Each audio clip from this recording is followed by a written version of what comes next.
सगळ्यांना नम्रतापूर्वक नमस्कार. इतक्या मोठ्या संख्येने तुम्ही सगळेजण आलात, शॉर्ट नोटीसवर आलात, मनापासून धन्यवाद. तुम्हा सगळ्यांना आज आपण इथे का जमलोय हा विषय माहिती आहेच आहे. बीड जिल्ह्यातील माननीय आमदार श्री सुरेश धस यांनी काल प्रसार माध्यमांशी बोलताना जी काही टिप्पणी केली त्या संदर्भात तीव्र निषेध व्यक्त करण्यासाठी आज मी तुम्हा सगळ्यांसमोर आलेली आहे. काल नाही तर गेले 1.5 महिन्यापासून हा सगळा प्रकार चालू आहे आणि गेले 1.5 महिने अत्यंत शांततेनं मी या सगळ्याला सामोरी जाते. सगळ्या ट्रोलिंगला, सगळ्या निगेटिव्ह कमेंट्सना. आणि ही माझी शांतता, माझी मूकसंमती नाहीये. मी माझ्यासारख्या अनेक महिला, कलाकार या सगळ्यांची ही हतबलता आहे. हे शांत राहणं तुम्हा सगळ्यांमुळे कुठे ना कुठेतरी आमच्यावर बेतलेलं आहे. एक व्यक्ती आपल्या कुठल्या तरी रागाच्या भरात, उद्वेगाच्या भरात काहीतरी बरळून जाते, त्यानंतर त्या 2 वाक्यांचा मीडिया 1000 व्हिडिओ करतो, तेवढेच शब्द पकडतो, त्याच्यावर 1000 व्हिडिओज बनतात यूट्यूब चॅनल्सवर. मग एका सेलिब्रिटीला त्याच्यावर वक्तव्य करणं भाग पाडलं जातं. मग ती बोलते, मग परत पहिल्या व्यक्तीला वाटतं आता आपण बोललंच पाहिजे, मग ती परत व्यक्ती बोलते, मग आता परत बोलणं क्रमप्राप्त होतं कारण आता नाही बोलली का, गप्प बसली का, मागे हटली, मग ही परत व्यक्ती बोलते. ही चिखल फेक चालू राहते, महिलांची अब्रू निघत राहते आणि सगळ्यांचं मनोरंजन होतं. हे होऊ नये, सगळ्या समाज माध्यमांसमोर ही चिखलफेक होऊ नये म्हणून मी यात पडले नाही. मी शांत बसणं हा पर्याय स्वीकारला. या गटारात मी दगड टाकणं योग्य समजलं नाही.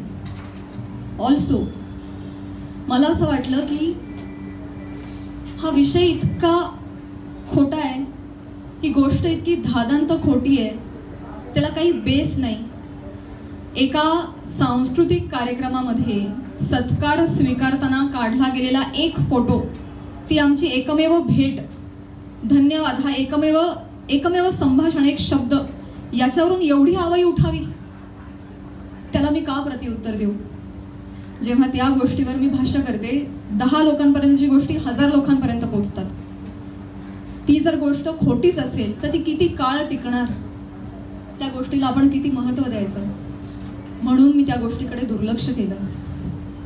शांत बसणं मी योग्य समजलं आणि याला भरपूर साथ होती ती मी ज्या व्यक्तींबरोबर काम करते, ज्या संचाबरोबर काम करते, माझं कुटुंब, माझा मित्रपरिवार, सगळे आप्तेष्ट, महाराष्ट्रातली जनता, प्रेक्षक ज्यांचं प्रेम आहे माझ्यावर. कोणीही माझ्यावर एका शब्दानेही कधी शंकेच्या दृष्टिकोनातून पाहिलं नाही, कधीही मला विचारलं देखील नाही. प्रत्येक जण भेटला त्यावेळी हे म्हणाला, प्राजक्ता योग्य करतेस, शांत राहा, धीरानं सामोरी जा.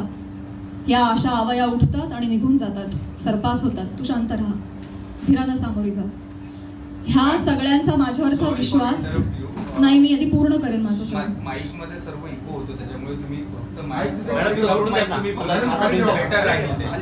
Sorry for interrupt.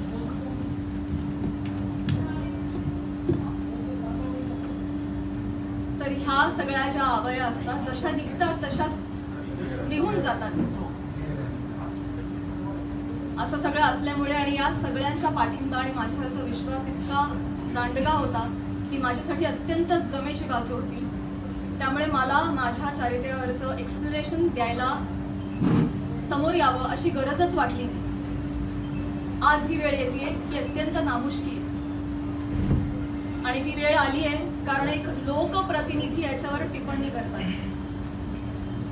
एखादी रूमर आहे, रूमरचंही खरं त्याला स्थान नाहीये, पण एखादी असंच उठलेलं वावटळा विषयी जेव्हा लोकप्रतिनिधी, जे लोक ज्यांना आपण जनतेनं निवडून दिलंय, आपले प्रश्न विधिमंडळात जाऊन त्यांनी आपले प्रश्न मांडावेत, आपल्यासाठी न्याय मागावा, आपल्या हक्कांचं रक्षण करावं, आपलं रक्षण करावं, अशी ज्यांच्याकडून आपली अपेक्षा आहे, अशी मंडळी जेव्हा आपल्यावर चिखल फेक करतात तेव्हा ही गोष्ट गांभीर्यानं घेण्याची वाटली मला. आणि म्हणूनच आज मी तुम्हा सगळ्यांसमोर आले. काल जर हे असं बोलले नसते तर मी तशीही शांत बसले होते आणि मी याच्यावर कधी भाष्य केलं नसतं. पण काल त्यांनी ते वक्तव्य केल्यामुळे मला आज तुम्हा सगळ्यांसमोर यावं लागलं. कारण जेव्हा एक लोकप्रतिनिधी असतो जो हजारो लाखोंचं नेतृत्व करतो, लाखो जनता त्यांच्या विचारांना फॉलो करते, जेव्हा ते बोलतात तेव्हा त्यांची विचारधारा लाखोंची विचारधारा होते, ते त्या गोष्टींवर कुठेतरी ठसा उमटवतात आणि खरी आहे असं भासवतात, तेव्हा मात्र ही फार गंभीर बाब होऊन जाते. माझा एक बेसिक प्रश्न आहे सुरेश धस साहेबांना. तुम्ही एक राजकारणी आहात, आम्ही एक कलाकार आहोत. तुम्ही एका दुसऱ्या राजकारणावर कुठेतरी कुरघोडी करताय, टीका करताय, तुमचं जे काय चालू आहे, तुमचं जे काय चालू आहे लखला, तुम्ही ते करत राहा.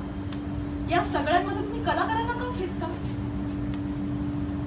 आम्हा कलाकारांचा ह्याच्यामध्ये काय संबंध? काय बीडमध्ये काहीतरी कायदा सुव्यवस्थेचा काही प्रश्न निर्माण झालेला आहे, त्याच्यावर भाष्य करत असताना कलाकारांवर गाडी का घसरते?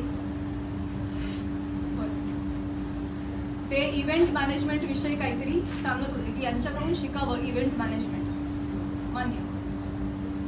पण मग महिला कलाकारांचीच का नावं येतात? का परळीला कधीच कोणी पुरुष कलाकार गेला नाही का हो कार्यक्रमाला? त्यांची नावं का नाही येत? इव्हेंटमॅनचं तुम्हाला जर एक उदाहरण द्यायचं आहे तर पुरुष कलाकारांची नावं घ्या ना. महिलांची नावं घेऊन अतिशय कष्टानं ज्या महिला अतिशय छोट्या फॅमिलीमधून येऊन संघर्षमय आयुष्य जगत मोठ्या होतात आणि आपलं एक नाव कमवतात, त्यांची प्रतिमा ते असं बोलून डागाळतात. हे कितपत योग्य आहे?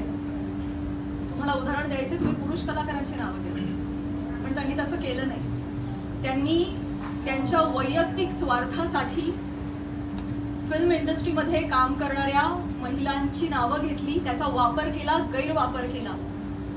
त्यांनी स्वतःचा TRP वाढवण्यासाठी महिलांची नावं घेतली, अतिशय कुत्सितपणे टिप्पणी केली, अतिशय कुत्सितपणे. एक कलाकार म्हणून वेगवेगळ्या शहरांमध्ये जाणं, प्रेक्षकांचं मनोरंजन करणं हे कलाकारांचं काम आहे. आणि फक्त परळी नाही, महाराष्ट्राच्या कानाकोपऱ्यात जाऊन मी याही आधी कार्यक्रम केलेले आणि यापुढेही करत राहणार आणि सगळेच कलाकार करतात. या आधीही हजारो नेत्यांबरोबर, प्रतिदिन क्षेत्रातल्या सगळ्या मान्यवरांबरोबर फोटो आहेत. मग तो फोटोचा रेफरन्स उचलून तुम्ही कोणाही बरोबर असं नाव जोडून टाकणार का? हे एक महिला म्हणून, महिला कलाकार म्हणून मला अतिशय ही बाब निंदनीय वाटते. महाराष्ट्रातल्या राजकारण्यांना हे कृत्य शोभत नाही. बरं, ते जे बोललेत ते इतकं कुत्सित आहे. अच्छा, त्या पण येतात का परळीला? अच्छा. कोणाला जर नवा चित्रपट वगैरे करायचा असेल तर परळी पॅटर्न अवलंबावा, त्यांचा जे काय जवळचा पत्ता वगैरे. काय म्हणायचंय काय तुम्हाला? तुम्ही फक्त महिला कलाकारांच्या चारित्र्यावर शिंतोडे नाही उडवत आहात, महिलांच्या कर्तृत्वावर सुद्धा तुम्ही प्रश्नचिन्ह उपस्थित करताय. का? कुठल्याही पुरुषाच्या किंवा राजकारण्याच्या कुबड्यांशिवाय एखादी महिला स्वकर्तृत्वावर यशस्वी होऊ शकत नाही का? कष्टांनी आणि मेहनतीनं एखादा माणूस मोठा होतो, याच्यावर तुमचा विश्वास का नाही बसत? ही अशी टिप्पणी करून तुम्ही माझी नाही, आम्हा महिलांची नाही, स्वतःची मानसिकता दाखवताय असं मला वाटतं. आणि ही अतिशय खेदजनक बाब आहे.